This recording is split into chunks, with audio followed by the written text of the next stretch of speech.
মৰমৰ ছাত্ৰ ছাত্ৰীসকল, যিহেতু ইতিমধ্যে আমাৰ মৰমৰ শিল্পী জুবিন গাৰ্গৰ মৃত্যু হৈছে, গতিকে এইবাৰ SSLC বা HSত হয়তো জুবিন গাৰ্গৰ বিষয়ে এখন ৰচনা আহিব পাৰে।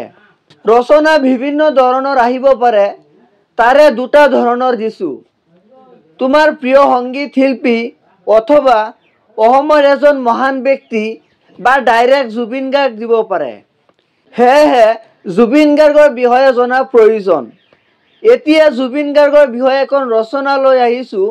ৰচনা এখন যেনেকৈ লিখিব লাগে তেনেকৈ ইয়াত লিখা আছে, তোমালোকে চাই থাকা বা ৰচনাটো লিখি লৈ লোৱা। আজিৰ ভিডিঅ'ত এইখিনি আছিল। যদি ভিডিঅ'টো ভাল লাগিছে তেনেহ'লে ভিডিঅ'টো লাইক কৰি বন্ধু বান্ধৱীক শ্বেয়াৰ কৰি দিবা। আমাৰ এই চেনেলত ক্লাছ 9 আৰু 10ৰ হাফ ইয়াৰলি এক্সামৰ কুৱেশ্যন পেপাৰবোৰ সলভ কৰি দিয়া হয়। এনেকুৱা ধৰণৰ নিতৌ ভিডিঅ' পাবলৈ আমাৰ চেনেলটো ছাবস্ক্ৰাইব কৰি বেল আইকনটো দবাই দিবা।